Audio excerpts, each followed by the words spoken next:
Just a short while ago, I spoke to ex-raw agent and a celebrated intelligence officer, Lucky Bisht, about his prophecy about Nepal, Rahul Gandhi's security, and why the opposition says after Bangladesh and Nepal, India will be next. Here's that conversation.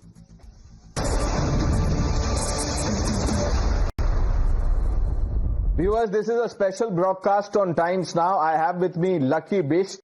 Lucky Bisht is one of India's most celebrated former intelligence officer. He's worked with the research and analysis wing. He needs no introduction. Lucky भाई, times now से बात करने के लिए आपका बहुत धन्यवाद। मैं आपसे शुरू में ही पूछ लेता हूं कि ये कॉन्वर्सेशन हम कर क्यों रहे हैं। कल शाम को जब मैंने एक ट्विटर पे क्लिप देखा, वो आपका इंटरव्यू था, उसमें आप कह रहे हैं कि आज से 10 दिन, 15 दिन, 20-25 दिन बाद नेपाल में सरकार बदलने वाली है, आप देख लेना। आप मुझे ये बताइए कि आपको कैसे पता लगा और ये इंटरव्यू है कब का? सर एक्चुअली ये टाइम्स नाउ अपने नव भारत टाइम्स में मेरा एक इंटरव्यू था, तो ये आई थिंक दिसंबर का इंटरव्यू है लास्ट ईयर सर। और एक्चुअली क्या है सर कि बहुत सारे लोगों ने इसको बोला 10 दिन पुराना दिन, तो मैंने कल एक इंस्टा में एक रील भी डाली थी रात के टाइम में यार कि 8 महीने पहले का एक इंटरव्यू है, जहां पर मैंने कहा था कि नेपाल की गवर्नमेंट बहुत जल्दी गिर जाएगी और आपको मेरे वर्ड्स याद रहेंगे। लेकिन ऐसा नहीं है सर कि अगर 10 दिन 15 दिन किसी देश की सरकार है सर, किसी का मतलब कोई घर नहीं है कि घर टूट जाएगा 10 दिन 15 दिन के अंदर। किसी देश की सरकार को कोलैप्स होने में, खत्म होने में सालों लग जाते हैं। तो फिर भी नेपाल की सरकार आपने देखा होगा महज 8 महीने में गिरी, तो क्या ऐसे गिरी है सर, पूरी दुनिया ने देखा कि नेपाल के अंदर क्या हश्र हुआ है। एक सरकार गिरना अलग होता है कि यार अपोजिशन या उन्होंने अपने एमपीज को अलग ले लिया और सरकार गिर गया। यहां सरकार के पीएम से लेकर मंत्रियों को अपनी जान बचाकर भागनी पड़ी है सर नेपाल के अंदर। बट मैं आपसे ये जानना चाहता हूं कि आपने किस बेसिस पे ये क्लेम किया, क्योंकि ये इतना पब्लिक में आके ऐसा बोलना सर, अगर आई एम श्योर आपने कुछ स्टडी किया होगा, कुछ लोगों से बात की होगी। वो अगर आपने बोला हो सर, मैंने ऐसा नहीं बोला। अगर आपने देखा कि यार नेपाल की सरकार गिर जाएगी, मैंने बोला था सर कि आपको मेरे शब्द याद रहेंगे मैं क्या बोलकर गया हूं। तो यकीनन मुझे लगा था कि नेपाल की सरकार महीने भर में गिरनी चाहिए। तो मुझे अचंभा इस बात का है कि क्यों 8 महीने लग गए। किसी भी देश के अंदर कोई भी सरकार बनती है, कोई भी सेंटर में गवर्नमेंट बनती है, एक एमपी है सर, ये आप सबको पता है कि कोई भी मेंबर ऑफ पार्लियामेंट बनने के लिए बहुत पैसा खर्च करता है। ये सबको पता है सर कि बिना पैसे खर्च करे किसी भी देश में कोई भी आदमी मेंबर ऑफ पार्लियामेंट नहीं बनेगा। और उस मेंबर ऑफ पार्लियामेंट का पहला काम क्या होता है, ये हर पार्लियामेंट अपने ऊपर ना ले। जिनको लगता है कि मैं बहुत ईमानदार आदमी हूं तो वो इस चीज को दूर रखें। होता क्या है कि सबसे पहले 20, 25, 30 करोड़ जो भी उसमें पैसे खर्च करते हैं वो उसको रिकवर करता है सर, क्योंकि उसको अगला इलेक्शन भी लड़ना है। नेपाल के अंदर भी, नेपाल में सिचुएशन ये नहीं हुई सर। नेपाल में ओली गवर्नमेंट की सरकार आई तो उन्होंने ये नहीं बोला यार कि हमारा इलेक्शन में जो पैसा खर्च हुआ है हम उसको रिकवर करें। वो अपनी जनता को भूल गए सर। उन्होंने सिर्फ पैसा कमाने की सोची। जहां से आ रहा है पैसा कमाना है, उनको मतलब नहीं है कि नेपाल में जनता भी है, वो लोग भी है जिन्होंने उन्हें सरकार में बैठा है। केपी ओली गवर्नमेंट ने क्या किया सर, जितना पैसा हो सके चाइना से फंड लेना शुरू कर दिया। चाहे वो बीआरआई प्रोजेक्ट के ऊपर लेना शुरू किया, चाहे उन्होंने बुद्धा एयरपोर्ट बनाने शुरू करे, चाहे उन्होंने पूरे नेपाल को चाइना बनाना शुरू कर दिया सर केपी ओली गवर्नमेंट ने। वहां की जनता को नजर आ रहा है, पब्लिक को नजर आ रहा है, धीरे धीरे करप्शन के खिलाफ पब्लिक का गुस्सा बढ़ रहा है सर। मैं आपको यह बताऊं कि उनके होम मिनिस्टर, डिप्टी पीएम पिछले 2 साल से जेल के अंदर बंद थे सर। क्यों थे? वीजा कांड के अंदर। आपने जैसे कहा कि मैंने अपने लोगों से बात की, कौन है ये अपने लोग? जनरल ये जो अभी बोल रहे हैं कि जेन जी प्रोटेस्ट है, इसके बारे में कुछ बताइए, क्या है ये जेन जी? नहीं, एक्चुअली जेन जी क्या है सर, इस टाइम चलो युवाओं का हम बोलते हैं कि इस टाइम नेपाल के अंदर भी 60% युवा हैं, लेकिन जेन जी ने अगर एक विद्रोह किया सर, ऐसा नहीं है कि जेन जी ने सिर्फ 36 घंटे के अंदर नेपाल की गवर्नमेंट गिरा दी। आज जगह जगह पर वायरल चल रहा है कि यार जेन जी ने सरकार गिरा दी। कोई तो उसके पीछे होंगे ना सर, कोई तो उनके सपोर्ट में होंगे, कोई तो थे जो उन जंजियों को आगे लेकर आए। मैं उस टॉपिक पर नहीं जाऊंगा कि कौन इनके पीछे थे सर, फिर उस पर एक और बड़ा हो जाएगा कि कौन सा देश, इसीलिए आपसे बात कर रहा हूं। नहीं करना शुरू किया। लक्की भाई, आपसे बात ही इसीलिए कर रहा हूं ताकि आप वो जेन जी के पीछे कौन है, वो जेन जी तो नजर आ रही है सड़कों पे रील बनाते हुए, वो हाथ में वो बैनर है, स्लोगन है, इनके पीछे कौन थे? बिल्कुल सर, आप अभी केपी ओली सरकार थी, उसका झुकाव किसकी तरफ था सर?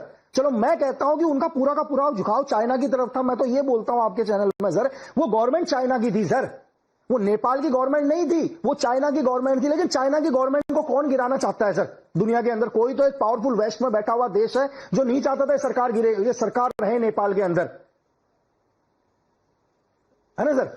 बोलिए, तो खुल के बोलिए आप। उन्हीं देशों ने वेस्ट में बैठा हुआ जी, आप देश खुल के नहीं बोलिए, ये चाहता था। कौन है? आप क्या अमेरिका की बात कर रहे हैं? सर देखिए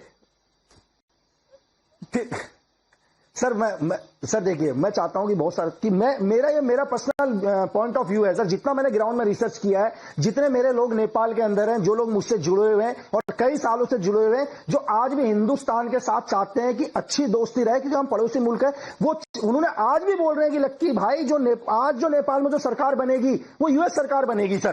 तो लोगों का कहना है, मेरे लोगों का कहना है जो नेपाल में बैठे हुए हैं कि ये जो प्राइम मिनिस्टर बन रहे हैं ये नेपाल, अब इनका झुकाव अमेरिका की तरफ है। तो कहीं ना कहीं से इन जंजियों को जो भी आगे लेकर आए या जिन्होंने इनका सहारा लिया, मैं बोलता हूं कि यूएस, अब सीआईए ने इस दुनिया के अंदर टोटल सर 60 से ज्यादा देशों की सरकार गिराई है सर, अकेले सीआईए ने। आप हिसाब लगाइए ना सर, पहले अपना क्या कहते हैं, श्रीलंका खत्म हुआ, श्रीलंका के बाद बांग्लादेश खत्म हुआ, बांग्लादेश के बाद नेपाल, पाकिस्तान तो पहले ही खत्म हो चुका है सर। 200 रुपए केजी आटा ले रहे हैं वहां पर लोग। तो कहीं ना कहीं इन जंजियों के पीछे भी क्या कि सीआईए का 100% हाथ है सर। अगर आप मुझसे प्रूफ मांगोगे तो शायद मैं आपको कुछ एविडेंस भी दे दूंगा जिससे भूचाल आ जाएगा सर। एक बात बताइए लकी भाई, आप जब इतना अपने सोशल मीडिया पे और टीवी पे यहाँ वहां जब बोलते हैं इतने खुल के, तो आपको डर नहीं लगता?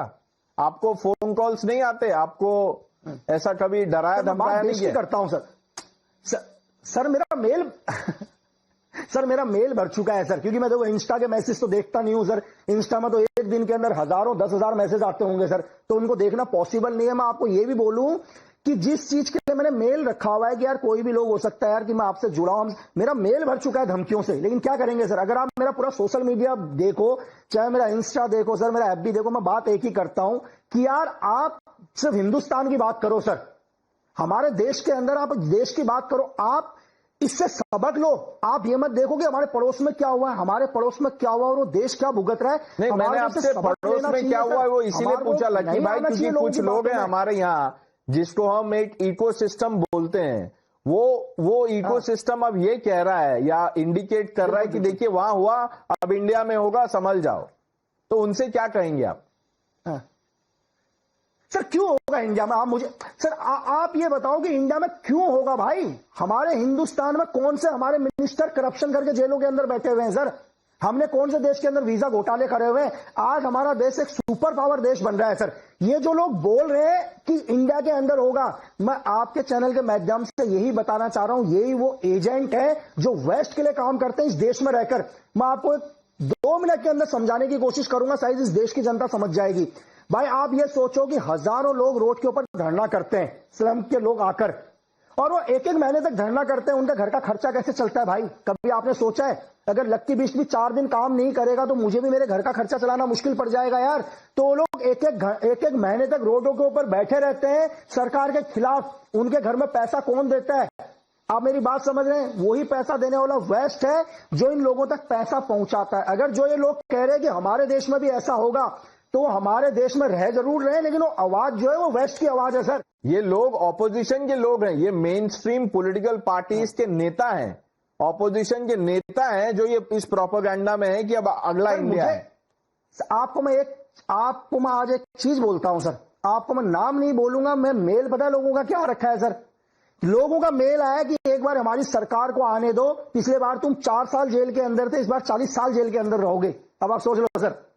नहीं तो आपको लगता क्या है कि उनकी सरकार ही नहीं आएगी क्योंकि वो बोल रहे हैं वोट चोरी हो रहा है, तो हमारी सरकार कैसे आएगी? ये तो मैं आपको बोल रहा हूं सर कि मेरे जीते जीते उनकी सरकार नहीं आएगी सर, बस। ये अब आपको बोलेंगे कि संघी आदमी है ये कोई इंटेलिजेंस ऑफिसर नहीं है, ये मोदी भक्त है, और ये जो बोलते हैं वो नहीं सर मैं क्यों मोदी भक्त हूंगा सर? मुझे एक चीज बताओ, मुझे मोदी साहब थोड़ी ना तनख्वाह दे रहे हैं सर। मैं बात देश की करूं कि मोदी साहब मुझे हर महीने तनख्वाह दे रहे हैं सर। अरे एक लीडर है यार। अच्छा, आप अगर किसी लीडर को अच्छा बोलते हैं तो आप देश के हित में, अगर मैं किसी लीडर के लिए बात कर रहा हूं कि यार एक लीडर सही काम कर रहा है, तो मैं मोदी भक्त हो गया सर। अरे मोदी भक्त ने सर, मुझे कौन सी मोदी भक्त ने जेट प्लस की सिक्योरिटी दे रखी है? मुझे कौन सी चीजें दे रखी है? अकेला घूमता हूं सर।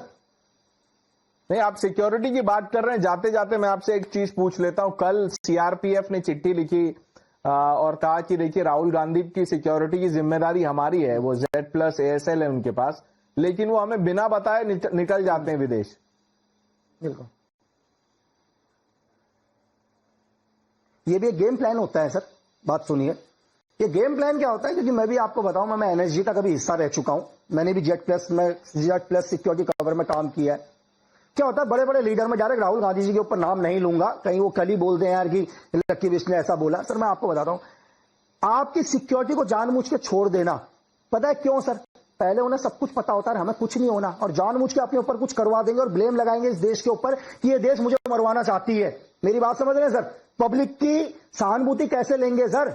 अच्छा, आपको पता है यार, आपको भारत सरकार ने जेट प्लस कवर दिया है, RNWIB की इनपुट है कि आपको थ्रेट है, फिर भी आप सिक्योरिटी छोड़ रहे हो। लेकिन आप सिक्योरिटी कहां छोड़ते हो? जहां बिल्कुल सेफ हो, वहीं पर आप सिक्योरिटी को छोड़ते हो। आप एक्चुअल में वहां सिक्योरिटी को नहीं छोड़ते जहां आपको थ्रेट है। आपको पता है कि यहां मुझे बिल्कुल थ्रेट नहीं है, क्योंकि आपके खुद के भी लोग बाहर हैं जो आपको पूरी इनपुट देते हैं सर। जब मेरे जैसे आदमी के लोग बाहर हैं और जो मुझे इंफॉर्मेशन देते हैं, तो इनके लोग नहीं होंगे सर? नहीं तो आप क्या कह रहे हैं कि राहुल गांधी हटते हैं ताकि इनके ऊपर हल्का सा थ्रेट आए? नहीं तो आप कहना क्या चाह रहे हैं कि आप कह रहे हैं कि राहुल गांधी सिक्योरिटी को नहीं बताते और विदेश जाते हैं क्योंकि वहां उनके लोग उनको प्रोटेक्ट करते हैं, बाहर उनको कोई खतरा नहीं है?